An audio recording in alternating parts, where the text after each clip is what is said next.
اسی لڑکی کی وجہ سے اس نے اپنا آپا کھویا تھا اور یہ سب جنون کو آگ لگا رہا تھا۔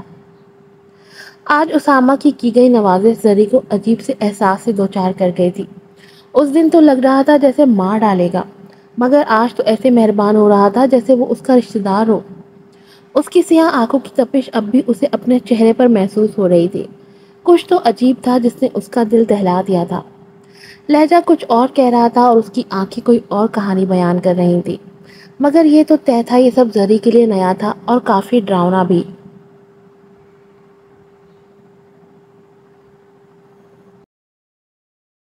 پورا دن اس کا ذہن لایانی سوچوں کی آماج کا بنا رہا اور اب بھی پوائنٹ کے انتظار میں کھڑے وہ اسے ہی سوچے جا رہی تھی۔ اپنے قریب سے ابھرتا مردانہ قہقہوں کی آواز پر وہ اسے کنڈ کرنٹ کھا کر مڑی تھی۔ شام کے 4 بج رہے تھے اور اسٹاپ پر رش بھی نہیں تھا، اکا دکا لوگ تھے، تبھی تو وہ 4 لڑکے بڑی دیدہ دلاری سے اس کے پیچھے اور دائیں بائیں کھڑے کب سے اپنی آنکھیں سیک رہے تھے۔ ان کے چہروں سے چھلکتی خباثت زری کو کپکپانے پر مجبور کر گئی۔ اس طرح کی صورتحال کا اس نے سوچا تک نہیں تھا۔ لاشعوری طور پر وہ بے ساختہ پیچھے ہٹی۔ اس کے چہرے سے چھلکتا خوف اور دہشت سے پھٹی آنکھوں نے ان چاروں پر منکشف کر دیا کہ مقابل کتنے پانی میں ہے۔ سو ڈیئر بیبی، کہاں جانا ہے؟ بتا دو، ہم چھوڑ آتے ہیں۔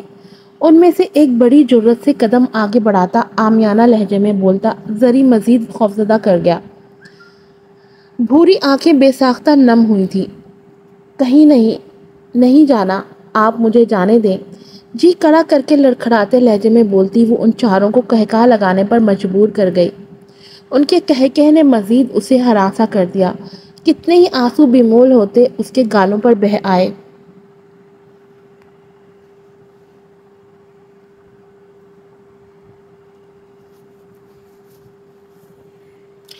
نانا بیبی، رونے کا نہیں، آ جاؤ ہمارے ساتھ، ہم تمہیں گھر ہی چھوڑیں گے۔ کمینگی سے بولتے وہ مزید اس کی طرف بڑھے۔ انہیں یوں اپنی طرف بڑھتے دیکھ وہ بنا سمت کا تعین کیے سرد سے بھاگی۔ اس کی جرأت پر وہ چاروں تو کئی ثانیے تک حیران رہ گئے۔ ابے سالو، منہ کیا دیکھ رہے ہو؟ بھاگ گئی ہے وہ، سالی پکڑو اسے۔ ہوش میں آتے ان میں سے ایک غرا کر کہتا اس کے پیچھے بھاگا۔ باقی سب بھی اس کی تقلید میں زری کے پیچھے بھاگے جو بہتی آنکھوں سمیت تیزی سے بھاگتی پہلی گلی مڑ بھی گئی تھی۔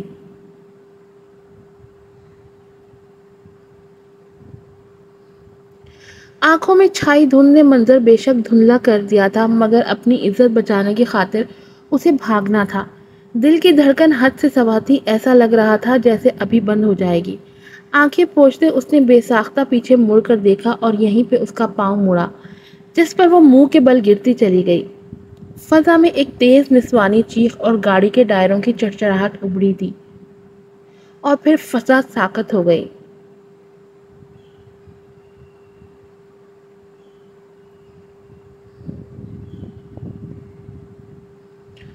وہ اور حیدر گھر جا رہے تھے۔ پہلے حیدر کو ڈراپ کرنا تھا اور پھر گھر جانا تھا۔ ڈرائیونگ اسامہ کر رہا تھا۔ میں صبح سے تم سے کچھ پوچھنا چاہتا ہوں، اب اگر آپ چاہیں تو کیا میں کچھ عرض کر سکتا ہوں؟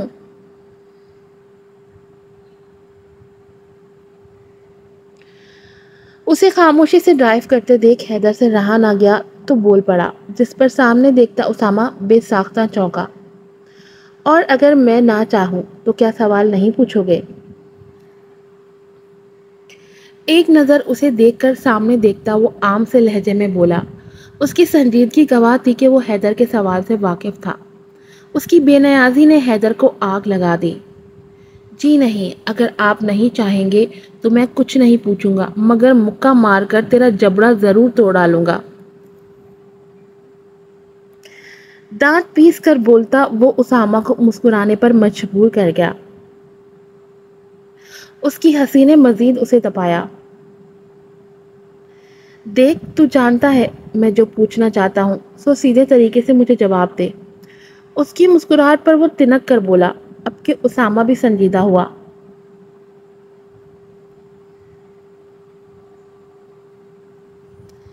دیکھ، میں ایک بار بتا چکا ہوں، بار بار دہراؤں گا نہیں، ایک ہی بار اپنے دماغ میں فٹ کر لینا۔ پہلی بات، وہ مجھ سے معافی مانگ رہی تھی، سو میں نے بھی بول دیا، جاؤ معاف کیا۔ اور دوسری بات، مجھے آئندہ اس موضوع پر کوئی بات نہیں کرنی، تو سمجھ گیا ہوگا۔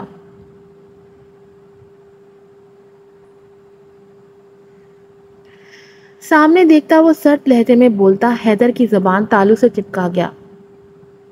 تو نے صرف بولا اسامہ۔ کافی دیر اس کا چہرہ دیکھنے کے بعد وہ دھیمے سے بولتا اسامہ کو ساکت کر گیا۔ گردن موڑ کر اسے دیکھتے اسامہ کی سیاہ آنکھوں میں ایک آگ دہک رہی تھی جس کی تپش نے انہیں سرخ کر دیا تھا۔ اسامہ! یخلق سامنے کسی کے آ جانے پر حیدر چلایا۔ اس کی چیخ پر سرت سے اسامہ نے بریک لگائی تھی مگر تب تک وہ وجود سڑک پر گر چکا تھا۔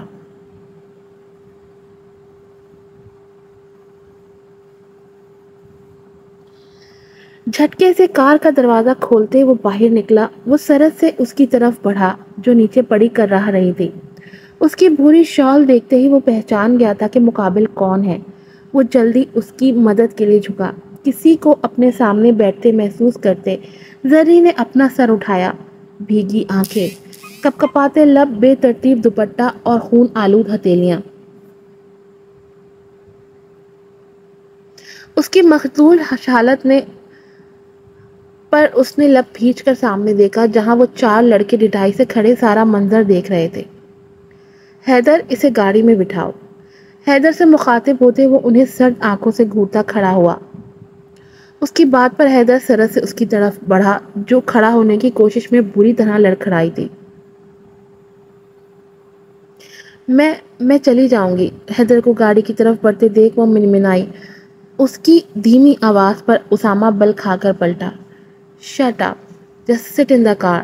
کسی درندے کی مانند گھراتا وہ زری کو دہشت زدہ کر گیا جبکہ اس کی جنونی حالت نے حیدر کو حیران کر دیا تھا۔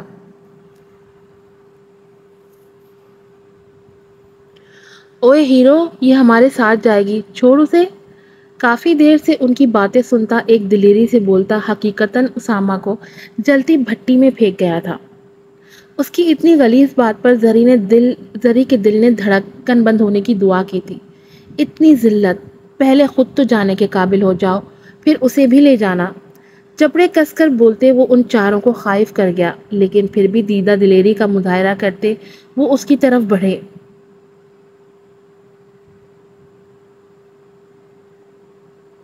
مگر اس کے بھاری ہاتھوں کے مکے تھپڑوں کا سامنا نہیں کر پائے۔ 15 منٹ میں ہی اس کی شاندار دھلائی کی تاب نہ لاتے ہوئے وہ سرت سے وہاں مڑ کر بھاگے تھے۔ بلڈی راسکلز!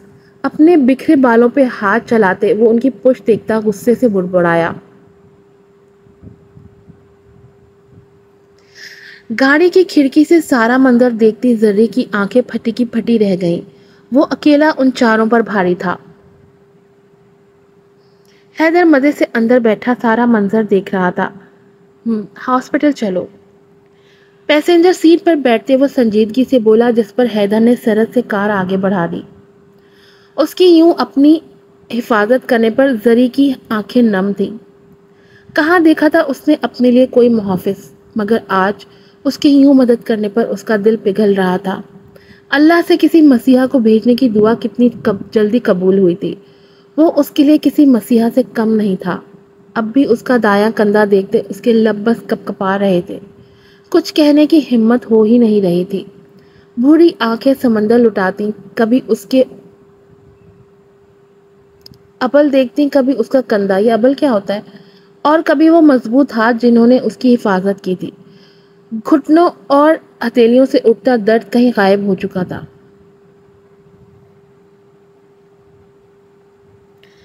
خود پر ٹکی نظروں کو کافی دیر سے محسوس کر رہا تھا۔ ایک نظر بیک میرر سے پیچھے دیکھا تو اسے اپنی طرف دنیا مہفیمہ سے غافل پا کر ایک عجیب اور پرسرار مسکراہٹ اس کے لبوں پر چھپ دکھلا کر غائب ہوئی تھی۔ پتہ نہیں کتنی دیر بعد وہ آنکھیں کھولنے کے قابل ہوئی تھی۔ پلکیں جھپک جھپک کر ماحول کو جانچنا چاہا۔ سفید چھت، سفید دیوار، سب کچھ اجنبی تھی۔ ذہن کے پردوں پر کچھ دیر قبل ہونے والا واقعہ رونما ہوا تو وہ ہڑبڑا کر اٹھ بیٹھی۔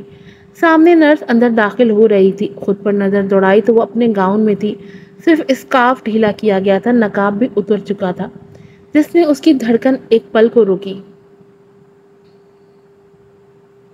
سرحد سے ہاتھ اٹھایا مگر ہاتھ کی پشت سے ابھرتی ٹیسوں سے اسے سسکاری بھرنے پر مجبور کر دیا۔ ہاتھ کی پشت دیکھتی تو سوئی گھپی تھی اور کندھا الگ تکلیف دے رہا تھا۔ اس کی حالت دیکھ کر نرس سرحد سے اس کی طرف بڑھی۔ میم کام ڈاؤن پلیز، یہ آپ کو ہرٹ کر دے گا۔ اس کا ہاتھ تھامتے وہ کافی ملائمت سے بولی، جس پر فاطمہ نے چونک کر اسے دیکھا۔ اس کے چہرے پر اس وقت اتنے ہراساں تاثرات چھائے ہوئے تھے کہ ایک پل کو نرس بھی گھبرائی۔ ریلیکس میم، آپ جسٹ شوق کی وجہ سے بے ہوش ہوئی تھی، باقی آپ کے کندھے پر کچھ چوٹ آئی ہے، اس کے علاوہ آپ ٹھیک ہیں۔ اس کی پریشانی اس کے بے ہوش ہونے سے مشروط کرتے وہ نرمی سے اسے تسلی دیتے ہوئے گویا ہوئی۔ مجھے یہاں کون لایا؟ بمشکل بولتے اس کا لہجہ انجانے خدشوں تلے دبا کانپ رہا تھا۔ جی ایک صاحب آپ کو یہاں لائے تھے، پیمنٹ کر کے وہ جا چکے ہیں۔ آپ کے فون سے آپ کے گھر اطلاع دے دی گئی ہے، ایک بڑی بھی باہر آئی بیٹھی ہیں، میں انہیں اندر بھیجتی ہوں، آپ ریلیکس رہیں۔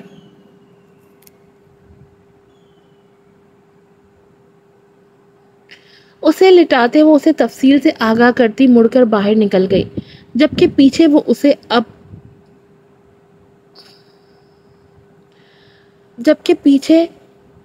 یا اللہ کیا لکھا ہے یہ، وہ سکتے میں آ گئی تھی کہ وہ جا چکا تھا، تو کیا وہ اسے پہچان نہیں پایا؟ یکلخت دل سے کوئی پہاڑ سرکا تھا۔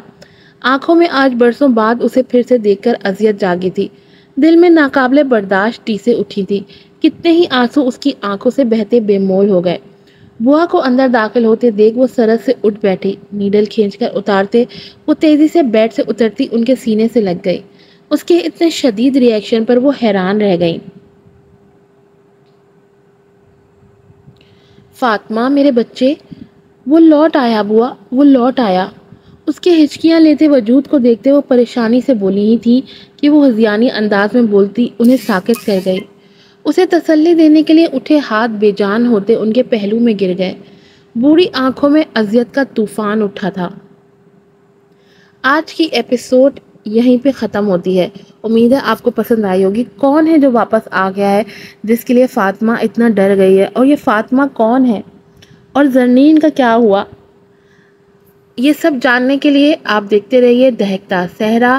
میں آپ سے وعدہ کرتی ہوں کہ یہ ناول آپ کو بالکل بھی مایوس نہیں کرے گا، وقت کے ساتھ ساتھ آپ کا انٹرسٹ اس ناول میں اور بہت بڑھتا چلا جائے گا۔ چینل کو سبسکرائب کیجیے گا، ویڈیو کو لائک کیجیے گا، شیئر کیجیے گا، ڈھیر سارے اچھے سے ریویوز دیجیے گا۔ میں آپ کو کئی بار بول چکی ہوں، آپ کے ریویوز ہوتے ہیں نا، آپ کے سبسکرائبز ہوتے ہیں، آپ کے لائکس ہوتے ہیں، یہی ہمارا حوصلہ بڑھاتے ہیں۔ تو ہمارا حوصلہ بڑھاتے رہیے تاکہ ہم اچھے اچھے ناولز اور ویڈیوز آپ کے لیے بناتے رہیں۔ السلام علیکم۔